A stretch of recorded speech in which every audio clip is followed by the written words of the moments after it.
یرمیہ تیسرا باب۔ کہتے ہیں کہ اگر کوئی مرد اپنی بیوی کو طلاق دے دے اور وہ اس کے ہاں سے جا کر کسی دوسرے مرد کی ہو جائے تو کیا وہ پہلا پھر اس کے پاس جائے گا؟ کیا وہ زمین نہایت ناپاک نہ ہوگی؟ لیکن تو نے تو بہت سے یاروں کے ساتھ بدکاری کی ہے، کیا اب بھی تو میری طرف پھرے گی؟ خداوند فرماتا ہے۔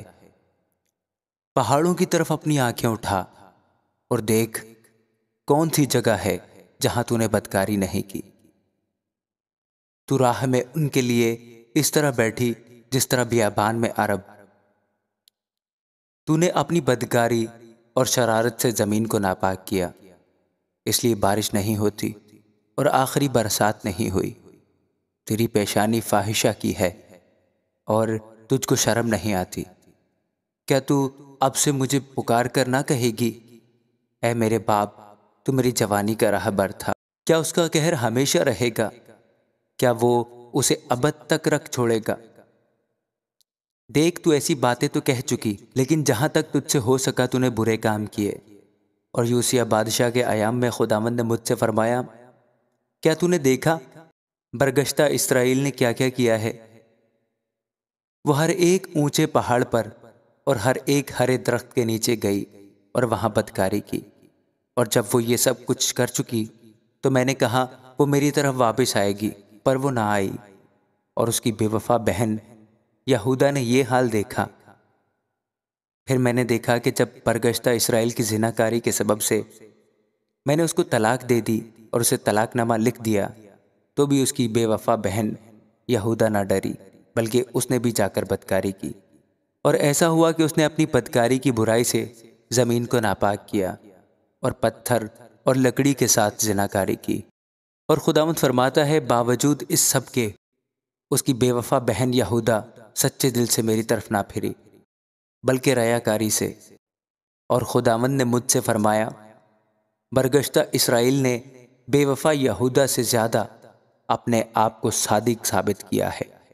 جا اور شمال کی طرف یہ بات پکار کر کہہ دے کہ خداوند فرماتا ہے، اے برگشتہ اسرائیل واپس آ، میں تجھ پر قہر کی نظر نہیں کروں گا، کیونکہ خداوند فرماتا ہے میں رحیم ہوں، میرا قہر دائمی نہیں۔ صرف اپنی بدکاری کا اقرار کر کہ تو خداوند اپنے خدا سے عاصی ہو گئی اور ہر ایک ہرے درخت کے نیچے غیروں کے ساتھ ادھر ادھر آوارہ پھری۔ خداوند فرماتا ہے تم میری آواز کے شنوا نہ ہوئے۔ خداوند فرماتا ہے، اے برگشتہ بچوں واپس آؤ، کیونکہ میں خود تمہارا مالک ہوں، اور میں تم کو ہر ایک شہر میں سے ایک اور ہر ایک گھرانے میں سے دو لے کر سیون میں لاؤں گا، اور میں تم کو اپنے خاطر خواہ چرواہے دوں گا، اور وہ تم کو دانائی اور عقل مندی سے چرائیں گے۔ اور یوں ہوگا، خداوند فرماتا ہے، کہ جب ان ایام میں تم ملک میں بڑھو گے اور بہت ہوگے، تب وہ پھر نہ کہیں گے کہ خداوند کے عہد کا صندوق۔ اس کا خیال بھی کبھی ان کے دل میں نہ آئے گا، وہ ہرگز اسے یاد نہ کریں گے اور اس کی زیارت کو نہ جائیں گے، اور اس کی مرمت نہ ہوگی۔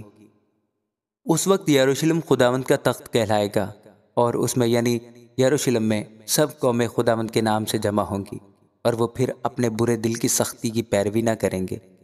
ان ایام میں یہودا کا گھرانہ اسرائیل کے گھرانے کے ساتھ چلے گا، وہ مل کر شمال کے ملک میں سے اس ملک میں جسے میں نے تمہارے باپ دادا کو میراث میں دیا آئیں گے۔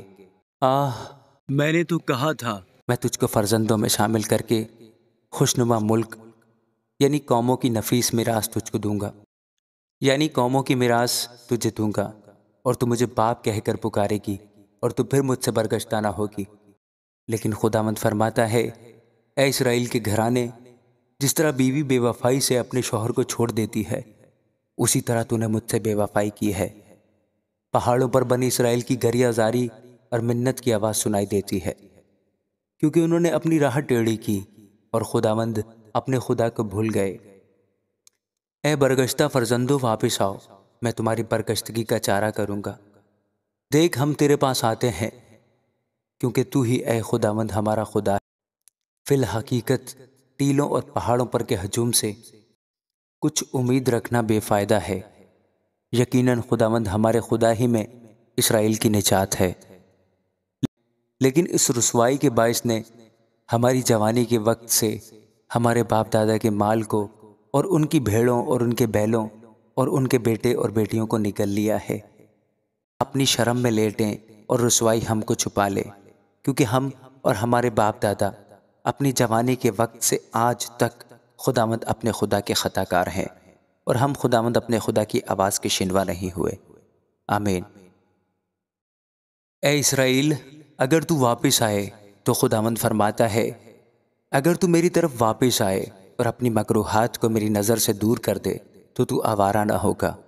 اگر تو سچائی اور عدالت اور صداقت سے زندہ خدا کی قسم کھائے تو قومیں اس کے سبب سے اپنے آپ کو مبارک کہیں گی اور اس پر فخر کریں گی، کیونکہ خداوند یہودا اور یروشلم کے لوگوں کو یوں فرماتا ہے کہ اپنی افتادہ زمین پر ہل چلاؤ اور کانٹوں میں تخم ریزی نہ کرو۔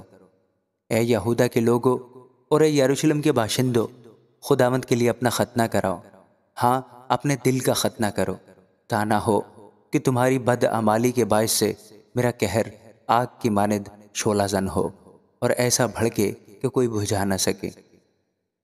یہودا میں اشتہار دو اور یروشلم میں اس کی منادی کرو اور کہو کہ تم ملک میں نرسنگا پھونکو۔ بلند آواز سے پکارو اور کہو کہ جمع ہو کر حسین شہروں میں چلیں۔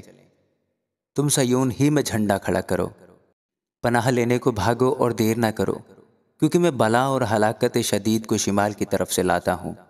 شیر ببر جھاڑیوں سے نکلا ہے اور قوموں کے ہلاک کرنے والے نے کوچ کیا ہے۔ وہ اپنی جگہ سے نکلا ہے کہ تیری زمین کو ویران کرے، تاکہ تیرے شہر ویران ہوں اور کوئی بسنے والا نہ رہے۔ اس لیے ٹاٹ اوڑ کر چھاتی پیٹو اور واویلا کرو، کیونکہ خداوند کا قہر شدید ہم پر سے ٹل نہیں گیا۔ اور خداوند فرماتا ہے، اس وقت یوں ہوگا کہ بادشاہ اور سردار بے دل ہو جائیں گے اور کاہن حیرت زدہ اور نبی سراسیمہ ہوں گے۔ تب میں نے کہا، افسوس اے خداوند خدا، یقیناً تو نے ان لوگوں اور یروشلم کو یہ کہہ کر دغا دی کہ تم سلامت رہو گے، حالانکہ تلوار جان تک پہنچ گئی ہے۔ اس وقت ان لوگوں اور یروشلم سے یہ کہا جائے گا کہ بیابان کے پہاڑوں پر سے ایک خشک ہوا میری دختر قوم کی طرف چلے گی، اسانے اور صاف کرنے کے لیے نہیں، بلکہ وہاں سے ایک نہایت تند ہوا میرے لیے چلے گی۔ اب میں بھی ان پر فتویٰ دوں گا۔ دیکھو، وہ گھٹا کی طرح چڑھ آئے گا، اس کے رتھ گردباد کی مانند اور اس کے گھوڑے عقابوں سے تیز تر ہیں۔ ہم پر افسوس کہ ہائے، ہم غارت ہو گئے۔ اے یروشلم، تو اپنے دل کو شرارت سے پاک کر تاکہ تو رہائی پائے۔ برے خیالات کب تک تیرے دل میں رہیں گے؟ کیونکہ دان سے ایک آواز آتی ہے اور افرائیم کے پہاڑ سے مصیبت کی خبر دیتی ہے۔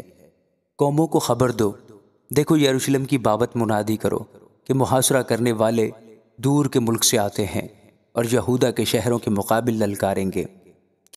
کھیت کے رکھوالوں کی مانند وہ اسے چاروں طرف سے گھیریں گے، کیونکہ اس نے مجھ سے بغاوت کی۔ خداوند فرماتا ہے، تیری چال اور تیرے کاموں سے یہ مصیبت تجھ پر آئی ہے، یہ تیری شرارت ہے، یہ بہت تلخ ہے، کیونکہ یہ تیرے دل تک پہنچ گئی ہے۔ ہائے میرا دل، میرے پردہ دل میں درد ہے، میرا دل بے تاب ہے، میں چپ نہیں رہ سکتا، کیونکہ اے میری جان، تو نے نرسنگی کی آواز اور لڑائی کی للکار سن لی ہے۔ شکست پر شکست کی خبر آتی ہے، یقیناً تمام ملک برباد ہو گیا۔ میرے خیمے ناگہان اور میرے پردے ایک دم میں غارت کیے گئے۔ میں کب تک یہ جھنڈا دیکھوں اور نرسنگے کی آواز سنوں؟ فی الحقیقت میرے لوگ احمق ہیں، انہوں نے مجھے نہیں پہچانا۔ وہ بے شعور بچے ہیں اور امتیاز نہیں رکھتے، برے کام کرنے میں ہوشیار ہیں پر نیکوکاری کی سمجھ نہیں رکھتے۔ میں نے زمین پر نظر کی اور کیا دیکھتا ہوں کہ ویران اور سنسان ہے، افلاک کو بھی بے نور پایا۔ میں نے پہاڑوں پر نگاہ کی اور کیا دیکھتا ہوں کہ وہ کانپ گئے اور سب ٹیلے متزلزل ہو گئے۔ میں نے نظر کی اور کیا دیکھتا ہوں کہ کوئی آدمی نہیں اور سب ہوائی پرندے اڑ گئے۔ پھر میں نے نظر کی اور کیا دیکھتا ہوں کہ زرخیز زمین بیابان ہو گئی اور اس کے سب شہر خداوند کی حضوری اور اس کے قہر کی شدت سے برباد ہو گئے، کیونکہ خداوند فرماتا ہے کہ تمام ملک ویران ہوگا، تو بھی میں اسے بالکل برباد نہ کروں گا۔ اسی لیے زمین ماتم کرے گی اور اوپر سے آسمان تاریک ہو جائے گا، کیونکہ میں کہہ چکا، میں نے ارادہ کیا ہے۔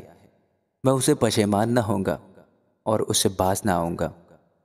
سواروں اور تیر اندازوں کے شور سے تمام شہری بھاگ جائیں گے۔